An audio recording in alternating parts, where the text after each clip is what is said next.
ये कहानी 2056 की है, जब धरती पर इतना ज्यादा क्लाइमेट चेंज होने लगा कि धरती में हवा की क्वालिटी काफी खराब हो गई और इंसानों को सांस लेने में काफी प्रॉब्लम होने लगी। गरीब लोग तो पोल्यूटेड एयर से पीड़ित होने लगे, लेकिन अमीर लोग यूनिक तरह के एयर डोम्स में रहते थे जहां बेकार ऑक्सीजन फिल्टर हो जाती थी। ऐसी परिस्थिति की वजह से पूरा देश लगभग खत्म हो चुका था। धरती तो जैसे इंसानों के लिए एक बुरे सपने की तरह हो गया था। बड़े बड़े कॉरपोरेशंस ने सरकारों की जगह ले ली थी और इन कॉरपोरेशंस ने बॉर्डर्स के बीच हो रहे तनाव को खत्म किया और साथ ही एक नए प्लेनेट की तलाश की जहां इंसान शिफ्ट हो सके, लेकिन सारी कोशिश बेकार रही। निब्रा एकमात्र प्राइवेट कंपनी थी जिसके पास स्पेस रिसर्च स्टेशन था और वो क्राइसिस के सोल्यूशन की तलाश कर रही थी। स्टेशन को रूबिकॉन कहा जाता था। अभी वहां 5 क्रू मेंबर्स है, लेकिन उनका कार्यकाल खत्म हो चुका था। इसके बाद निब्रा ने 2 रिप्लेसमेंट ऑफिसर्स को वहां भेजा जिनका नाम हैना वाइडनर और डॉक्टर गेविन है। उनका स्वागत स्टेशन कमांडर जेनसन ने किया। इसके बाद जेनसन ने उन्हें क्रू से मिलवाया। ट्रेसी कम्युनिकेशन डिपार्टमेंट संभालती है। डिमिट्री एक डॉक्टर है और साइंटिस्ट है। उसका बेटा डेनिलो भी एक साइंटिस्ट है और अगले क्रू मेंबर का नाम सर्जियो है। हैना और गेविन के आने से बाकी लोगों को शक होता है। डेनिलो को हैरानी हुई कि निब्रा एक सैनिक क्यों भेजेगा, क्योंकि गेविन एक अमीर परिवार से बिलोंग करता है जो एयर डोम्स में रहता था। डेनिलो से इस बात के लिए चिढ़ाने लगा और कहता है कि तुम्हें यहाँ आने की बजाय डोम में ही रहकर जिंदगी के मजे लेने चाहिए थे। जब वो हॉल से गुजरे तो उन्होंने दीवार पर लगे कई हरे पौधों को देखा। हरे पौधों को डिमिट्री ने ही डेवलप किया था, जो कि स्टेशन पर ऑक्सीजन का सोर्स थे। हर स्टेशन के हॉल और कई कमरों में ये पौधे लगाए गए थे। डिमिट्री इसे एल्गाई सिस्टम कहता था। सांस लेने के बाद मनुष्य द्वारा छोड़ी गई सारी कार्बन डाइऑक्साइड गैस पौधे ऑब्जॉर्व करते थे और फिर ऑक्सीजन में ट्रांसफॉर्म हो जाते, इसलिए स्टेशन में ऑक्सीजन की जरूरत हमेशा पूरी रहती है। जेनसन कहता है कि नॉर्थर्न हेमिस्फीयर के बादलों की फॉर्मेशन कुछ अजीब होने लगी है, जिस वजह से स्टेशन को नॉर्थर्न हेमिस्फीयर की तरफ ले जाया जा रहा है। उन्हें इस जगह पर डिजास्टर की वजह से होने वाली कैजुअलिटीज की भी न्यूज मिली। गेविन एक केमिस्ट होने के साथ साथ ग्रीन एक्टिविस्ट भी है। उसके कई सारे कलीग्स नॉर्थ में ही रहते हैं। वो एनालाइज करने की कोशिश करता है कि उस जगह पर क्या हुआ है और वो साथ ही अपने कलीग से संपर्क करने की कोशिश करता है, लेकिन उसे कोई रिस्पॉन्स नहीं मिलता। अगले दिन डेनिलो, ट्रेसी और सर्जियो पृथ्वी पर लौटने का तैयारी करते हैं, लेकिन डिमिट्री नहीं जाता क्योंकि वो अभी भी अपने द्वारा बनाए हुए पौधों का ध्यान देने का डिसाइड करता है। वो लोग धरती पर वापस जाने के लिए एक लैंडर का इस्तेमाल करते हैं जिसे फेस्टा 2 कहते हैं। क्रू के जाने के बाद एक ऑफिसर सीक्रेटली हैना को कांटेक्ट करके एक्यूरस प्रोजेक्ट स्टार्ट करने को कहता है। निब्रा को पता था कि डिमिट्री ने एल्गाई सिस्टम बनाया है जिससे लगातार ऑक्सीजन प्रोड्यूस हो सकता है। वो इस सिस्टम को ह्यूमन सर्वाइवल के लिए लेना चाहते हैं। हैना यहाँ पर डिमिट्री से उसका एल्गाई सिस्टम पृथ्वी पर ले जाने के लिए यहाँ आई थी। उन्हें डाउट था कि डिमिट्री सही सैंपल्स नहीं भेज रहा, इसलिए क्रू को शक था कि निब्रा ने बहाने से एक सैनिक को क्यों भेजा। इस बीच गेविन को एक्यूरस प्रोजेक्ट के बारे में कुछ भी नहीं पता था और उसे सिर्फ डिमिट्री की मदद करने का काम सौंपा गया था। इस काम को करने के लिए पहले हैना ने मना कर दिया था क्योंकि एल्गाई सिस्टम एक लैब थी और उसे अर्थ पर लाना पॉसिबल ही नहीं था। फिर उसे बताया गया कि इस स्टेशन को हर कमरा एक अलग मॉड्यूल है। वो मॉड्यूल को कंट्रोल सर्किट से हटाकर एक्यूरस प्रोजेक्ट को अंजाम दे सकती है। तभी वहां डिमिट्री आता है जो उसे बताता है कि फेस्टा 2 के साथ संपर्क नहीं हो पा रहा। वो लोग पृथ्वी से भी संपर्क नहीं कर पा रहे थे जिससे ये कंफर्म हो सके कि उसकी लैंडिंग हुई है या नहीं। उन्हें लगता है कि ट्रांसमिटिंग एंटीना डैमेज हुआ है, लेकिन जब हैना चेक करती है तो वो देखती है कि एंटीना बिल्कुल ठीक है। फेस्टा 2 से कांटेक्ट करता है जिससे जेनसन उससे बताता है कि उनका प्लेन कंट्रोल से बाहर चला गया था, जिस वजह से वो काफी तेजी से गिरा और कम्युनिकेशन कट हो गया। हैना जब धरती को देखती है तो हैरान हो जाती है कि उसका सरफेस को ब्राउन फॉग की मोटी चादर ने पूरी तरह कवर कर लिया था और शहरों की लाइट्स भी पूरी तरह बुझने लगी थी और धरती पूरी तरह अंधेरे में हो गई। हैना स्टेशन पर पहुंचकर अपनी बहन को कांटेक्ट करने की कोशिश करती है ताकि उसे पता चल सके कि धरती पर आखिर हो क्या रहा है, लेकिन सभी कम्युनिकेशन चैनल्स कट हो चुके थे। हम देखते हैं कि उसकी बहन ने उसे एक वीडियो मैसेज भेज रखा था जिसमें उसे बताती है कि अर्थ पर सब कुछ उथल पुथल हो चुका है। हवा काफी टॉक्सिक हो चुकी है और धरती पर पूरी तरह से अंधेरा हो चुका है। लोग काफी ज्यादा घबराने लगे हैं और आर्मी उन्हें बंकर्स में ले जा रही है। हैना गेविन से पूछती है कि आखिर ये सब हो क्या रहा है, लेकिन गेविन खुद इस बारे में जानने की कोशिश में लगा हुआ था। रूबिकॉन का संपर्क धरती से टूटे 2 दिन बीत चुके थे, लेकिन उन्हें पता नहीं चला कि आखिर हुआ क्या है। हैना को एक स्टोरेज रूम में पुराना कम्युनिकेशन रेडियो मिलता है जो काफी समय से इस्तेमाल नहीं हुआ था। करंट लेजर कम्युनिकेशन फॉग और बंकर को क्रॉस नहीं कर पा रहा था, इसलिए उसे लगा कि ये रेडियो सिग्नल काम करेगा, लेकिन इसके लिए उसे एंटीना से कनेक्ट करना पड़ेगा। हैना गेविन को बुलाती है, लेकिन गेविन जवाब नहीं देता और वो सीसीटीवी मॉनिटर में देखती है कि गेविन एयरलॉक में जा रहा है।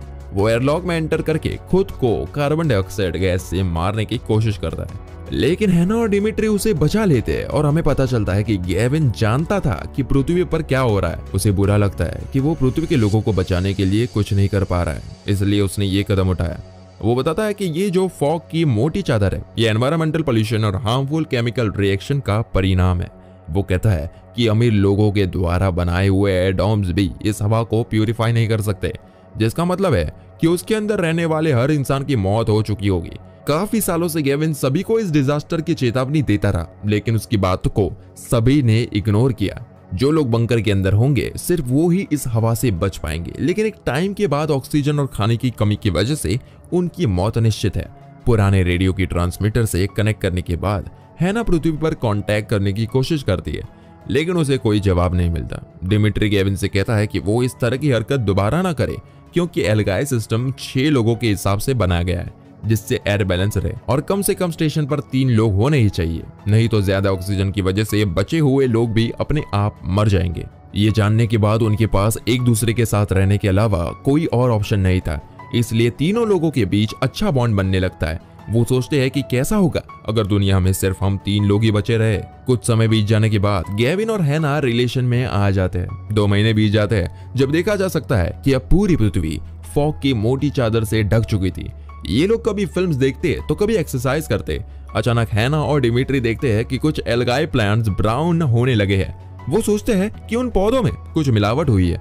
डिमिट्री सैंपल लेकर अपनी लैब में जाता है। रिजल्ट का वेट करते हुए वो दोनों एक दूसरे से काफी बातें करते हैं, जिससे उन दोनों के बीच अब कोई भी सीक्रेट नहीं था। हैना डिमिट्री को बताती है कि उसका मकसद स्टेशन पर आकर डिमिट्री की एल्गाई पर की गई रिसर्च को अपने साथ ले जाना था। वो कहती है कि वो उसे चोरी नहीं करना चाहती थी, बल्कि इंसानों को बचाना चाहती थी। डिमिट्री कहता है कि पहले तो उसे कोई प्रॉब्लम नहीं थी कि उसकी रिसर्च की जरूरत है, खासतौर पर इसलिए कि उसे इसके बदले ढेर सारा पैसा दिया जाने वाला था। शाम में हैना की तबीयत बिगड़ने लगती है और वो उल्टी भी करती है। वो एक रूम में जब दवाई लेने जाती है तो उसे एक रेडियो कॉल सुनाई देता है। ये कॉल पृथ्वी से था, जहां बंकर में बचे हुए लोग थे। ये कॉल उसे एस्थर नाम की औरत ने किया था, जो उसे कहती है कि यहाँ पर लगभग 300 लोग बचे हैं। उन लोगों की जान आर्मी ने बचाई जो समय पर उन्हें बंकर में ले आए, लेकिन वो लोग खुद बाहर टॉक्सिक ऑक्सीजन की वजह से मारे गए। अब उन लोगों के बचने की आखिरी उम्मीद सिर्फ डिमिट्री का बनाया हुआ एल्गाई सिस्टम था। हैना एस्थर से पूछती है कि उसे एल्गाई सिस्टम के बारे में कैसे पता, जिस पर एस्थर कहती है कि वो और कुछ लोग निब्रा के शेयर होल्डर्स हैं। थोड़ा सोचने के बाद गेविन और हैना डिसाइड करते हैं कि वो सर्वाइवर्स की हेल्प करने के लिए डिमिट्री से सैंपल्स लेकर पृथ्वी पर भेजेंगे। डिमिट्री अपनी लैब में अब भी एल्गाई के प्लांट्स ब्राउन होने का रीजन ढूंढ रहा था।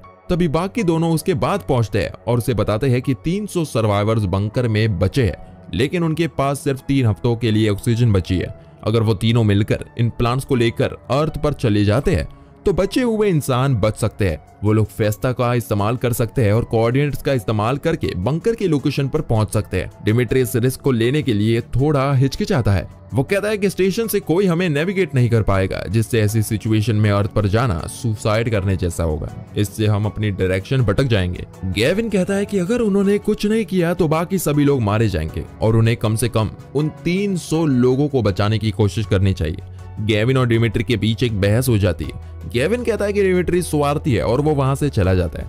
हैना भी वहां से जाने लगती है, लेकिन उसकी तबीयत अब भी खराब थी, इसलिए डिमिट्री उसकी ब्लड सैंपल्स ले लेता है, ये चेक करने के लिए कि उसे कोई बीमारी तो नहीं है। डिमिट्री तो कहता है कि हमें उन 300 लोगों को उनके हाल पर छोड़ देना चाहिए ताकि सब कुछ शुरू से शुरू हो सके। वो कहता है कि जितने भी इंसान बचे हैं वो जरूरी नहीं कि अच्छे ही हो। वो ये भी कहता है कि बंकर में जितने भी लोग हैं वो सभी सेल्फिश हैं। डिमिट्री के मना करने के बाद भी हैना और गेविन पृथ्वी पर जाकर उन लोगों को बचाने का डिसाइड करते हैं। वो डिमिट्री से कहता है कि वो एल्गाई प्लांट का बीज उन्हें बना कर दे, नहीं तो वो उससे जबरदस्ती ले लेंगे। लेकिन डिमिट्री उन्हें कहता है कि एल्गाई का बीज भी हैना की वजह से ब्राउन होने लगा है। हैना कहती है कि उसने कभी प्लांट को छुआ ही नहीं है। वो उसे समझाता है कि एल्गाई प्लांट्स को अपना न्यूट्रन स्टेशन में यूराइन से मिलता है और उनमें हार्मोन्स की वजह से चेंज आया है। वो उसे बताता है कि हैना प्रेग्नेंट है, जिस वजह से उसके हार्मोन्स में चेंज आने लगा और इसलिए प्लांट्स के कलर में चेंज आया। हैना इस बात पर भरोसा नहीं करती क्योंकि उसे उनके ट्रेनिंग के दौरान एक ऐसा हार्मोन दिया गया था जिससे वो प्रेग्नेंट हो ही नहीं सकती। वो कहती है कि उसे तो पीरियड्स भी नहीं होते, लेकिन डिमिट्री उसे कहता है कि वो प्रेगनेंसी प्रिवेंशन हार्मोन उसकी बॉडी पर काम किया ही नहीं। इसके बाद भी हैना कहती है कि वो लोग धरती पर जाकर लोगों को बचाएंगे। डिमिट्री उनकी बात मानने को तैयार हो जाता है। हैना और गेविन उसे फोर्स करते हैं कि वो भी उनके साथ पृथ्वी पर चले क्योंकि वो एक्सेस ऑक्सीजन की वजह से यहाँ पर भी जिंदा नहीं रह पाएगा। सभी प्रिपरेशंस के बाद वो लोग कैप्सूल लॉन्च करने की तैयारी करते हैं, लेकिन अचानक एक नई प्रॉब्लम उनके सामने आती है। शटल का कूलिंग सिस्टम काम नहीं कर रहा था। वो तीनों स्टेशन पर वापस आते हैं। गेविन कैप्सूल को ठीक करने की कोशिश करता है, लेकिन हैना उसे मना करती है क्योंकि वो कैप्सूल स्टेशन से अलग करते ही फट भी सकता है। हैना जैसे ही उसे रिमूव करती है, कैप्सूल में धमाका हो जाता है जिससे गेविन परेशान हो जाता है, लेकिन हैना गेविन को खोना नहीं चाहती थी, इसलिए उसे यह करना पड़ा। हैना गेविन को एक और इस मिशन के बारे में बताती है जिसमें उसका काम एल्गाई सिस्टम को अर्थ पर लाना था। रूबिकॉन स्टेशन का हर एक रूम एल्गाई प्लांट का हर एक पार्ट था जिससे एक साथ करना जरूरी है। अगर वो लैंडिंग मॉड्यूल को ऑन कर दे तो रूबिकॉन अपने आप उड़ने लगेगा। अब गेविन ये बात सुनकर अपसेट हो जाता है कि हैना ने उसे एक और इस मिशन के बारे में पहले से क्यों नहीं बताया, जिस पर हैना कहती है कि बचे हुए 300 लोगों को बचाने का सिर्फ यही तरीका है। जब तीनों रेस्ट कर रहे थे तो हैना कूलिंग सिस्टम के फेलियर को चेक करने के लिए जाती है, तो उसे पता चलता है कि डिमिट्री ने जानबूझकर खराब किया था, जिससे वो उस पर चिल्लाने लगती है कि उसकी वजह से उन तीनों की जान भी जा सकती थी। हैना उसे फिर एक्वरिस कंट्रोल सिस्टम दिखाती है। वो उसे कहती है कि डिमिट्री की लैब ही एकमात्र तरीका है धरती पर बचे हुए लोगों को बचाने का। डिमिट्री इस बारे में पहले से जानता था। वो धरती पर वापस ना जाने का रीजन बताता है। निब्रा को पहले से इस डिजास्टर के बारे में पता था, लेकिन उन्होंने इसके बारे में किसी को नहीं बताया क्योंकि वो लोग बाकी लोगों के साथ बंकर शेयर नहीं करना चाहते थे। सिर्फ उन लोगों की फैमिलीज को उस जगह पर आने की प्रायोरिटी दी गई।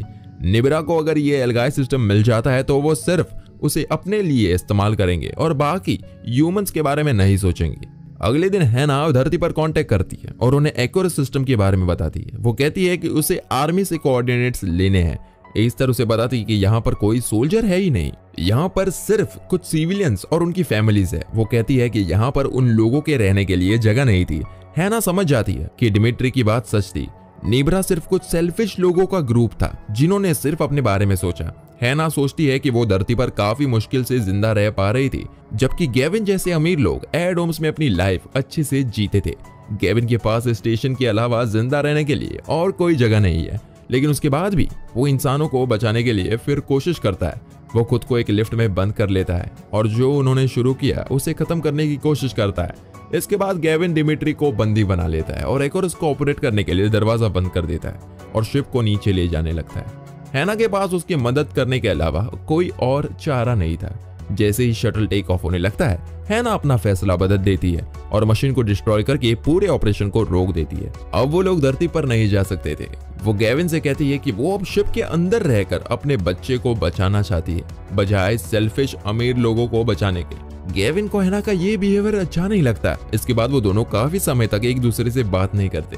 गेविन अपने कमरे में बैठा इस बारे में सोचता रहता है कि वो क्या ऐसा कर दे कि डिमिट्री और हैना के पास पृथ्वी पर लौटने के अलावा कोई और ऑप्शन न बचे। और दूसरी तरफ एक्वरिस डिस्ट्रॉय करने पर हैना को गिल्टी फील हो रहा था, इसलिए वो गेविन के रूम में आती है, लेकिन वहां पर गेविन नहीं था। हैना जब उसे ढूंढती है तो उसे गेविन की डेड बॉडी मिलती है, जिसे देखकर वो शॉक हो जाती है। इसके बाद अब बस हैना और डिमिट्री ही बच गए थे। हैना समझ जाती है कि गेविन ने खुद को क्यों मारा। स्टेशन पर कम से कम 3 लोगों का होना जरूरी था और अगर उससे कम होते तो ज्यादा ऑक्सीजन की वजह से बाकी अपने आप मारे जाएंगे। गेविन ने ऐसा इसलिए किया कि अब अपनी जान बचाने के लिए हैना और डिमिट्री के पास अर्थ पर जाने के अलावा कोई ऑप्शन नहीं है। लेकिन डिमिट्री कहता है कि उसने गेविन से झूठ कहा था कि ऐसा कुछ है, क्योंकि वो नहीं चाहता था कि गेविन दोबारा खुद को मारने की कोशिश करे। काफी साल बीत जाते हैं जब हैना अपने बच्चों को जन्म दे चुकी थी और वो अब काफी बड़ा हो चुका था। इस बच्चे का नाम क्नॉफ रखा गया था। अब इन लोगों की जिंदगी काफी खुशहाल चल रही थी। एक दिन जब सभी लोग सो रहे थे तो क्नॉफ एक रेडियो मैसेज की आवाज सुनता है। इतने सालों में पहली बार रेडियो पर कोई मैसेज आया था। क्नॉफ कॉल पिक करता है और सामने से एक बच्चे की आवाज आती है जिसने गलती से रूबिकॉन स्टेशन पर अपना सिग्नल कनेक्ट कर दिया था। क्नॉफ उन बच्चों से पूछता है कि वो कहाँ रहते हैं, जिस पर बच्चे कहते हैं कि वो कैंप अर्थ साउथ से है। फिर वो क्नॉफ से पूछते हैं कि वो कहाँ है और क्या वो बाहर खेल सकता है। क्नॉफ जवाब देता है कि वो रूबिकॉन में है। वो कहता है कि उसकी माँ ने उसे बाहर जाने से मना किया क्योंकि वो बाहर सांस नहीं ले सकते। बच्चों ने सोचा कि वो अभी भी नॉर्थन हेमिस्फीयर में। उन्होंने कहा कि अगर वो उसके घर आना चाहते हैं तो उसकी माँ को ना बताए। यहाँ हमें पता चलता है कि अब धरती में लोग बाकी सर्वाइवर्स की तलाश करने लगे थे। सर्वाइवर्स चाहे गरीब हो या अमीर, इस बात से कोई फर्क नहीं था। क्नॉफ खिड़की से बाहर देखता है कि नॉर्थन हेमिस्फीयर के ऊपर से सारी फॉग हटने लगी थी। इसी वजह से पृथ्वी पर से रेडियो सिग्नल रूबिकॉन से जुड़ सका। हैना और डिमिट्री को पता चलता है कि पृथ्वी के हालात ठीक होने लगे हैं और जल्दी वो लोग अब भी पृथ्वी पर लौटेंगे। और इसी के साथ ये मूवी यही खत्म हो जाती है। आपको हमारा एक्सप्लेनेशन कैसा लगा हमें कमेंट करके जरूर बताइएगा।